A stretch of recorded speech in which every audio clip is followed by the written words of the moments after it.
Okay, we need to talk about something really important today. An urgent safety notice that's been issued for some HeartSine AEDs. You know, that life-saving equipment you see in offices, gyms, and all over the place. We're going to cover which ones are affected and exactly what you need to do. So let's jump right in. Think about this for a second. That life-saving device you see on the wall, is it actually ready to go if you need it? I mean, it's a question we hope we never have to answer for real. But it's the whole reason an AED even exists. Its one and only job is to be ready to work perfectly at a moment's notice. Well, here's the deal. Back in June 2025, the manufacturer, Stryker, put out a voluntary recall for a specific group of its HeartSine Samaritan pad devices. So we're going to walk through exactly what that means, who might be affected, and what you should do about it. All right, first up, let's break down this critical safety notice. So what exactly is a HeartSine Samaritan pad? You've definitely seen these around. They're those small, portable AEDs, battery-operated and designed so pretty much anyone can use them to help someone during a cardiac arrest, even with no training. They are absolute lifesavers. Okay, Section 2. Let's really dig into what went wrong here. Now, here's a really important point. This wasn't discovered because a device failed out in the real world. Nope.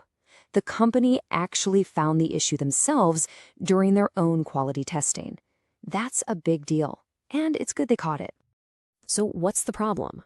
It all boils down to a manufacturing issue with a tiny component on a circuit board. Basically, a key part inside might not have been made right, and that could potentially stop the whole thing from working when it counts the most. So which ones are we talking about? The recall covers the Samaritan Pad 350p, the 360p, the 450p, and the 500p. So yeah, if you own or are responsible for any of those models, you're going to want to listen closely to the next part. Part 3, the real-world risk. What does this actually mean if, God forbid, you had to use one in an emergency? Well, the worst-case scenario is pretty serious. The manufacturer says the device might just fail to deliver that life-saving shock. And we all know when it comes to cardiac arrest, every single second is critical. Any delay is a massive problem. And this is probably the most important thing you'll hear today, so take a deep breath. While that risk is there, the number of actual reported patient injuries or incidents from this specific issue is 0. A big, fat 0. They caught this before anyone was reported to be hurt. Okay, now that we know what's going on, let's get down to brass tacks. Section 4, how to check your device. It's actually super simple. First, you just need to get your hands on the device itself.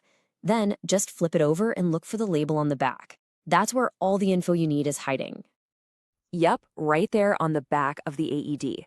You're looking for two things, the model number, which is usually next to REF, and the serial number right by the SN. Okay, now this is where you need to pay super close attention. The recall is really specific. Your device is on the list only if the serial number starts with 21, 22, 23, or 24, and that number is followed immediately by the letter B, D, E, G, or H. So if your serial number fits that exact pattern, your device is part of the recall. And finally, the most important part of all of this, Section 5, what to do next. What are the official recommendations? Now get ready for this because it might sound a little strange. The official advice is not to just pull the device off the wall. Stryker actually says that if you don't have another AED to replace it with, you should keep the affected one in service until your replacement arrives. So why on earth would they say that? Well, it's all about weighing the risks. The company's own testing shows that the chance of this specific problem actually causing a failure is really low.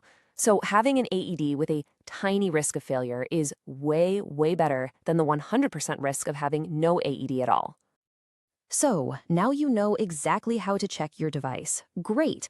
But that brings up an even bigger question, doesn't it? What about the AEDs at your office, your gym, the local school? The big takeaway here isn't just about checking your own gear, it's about making sure others check theirs too.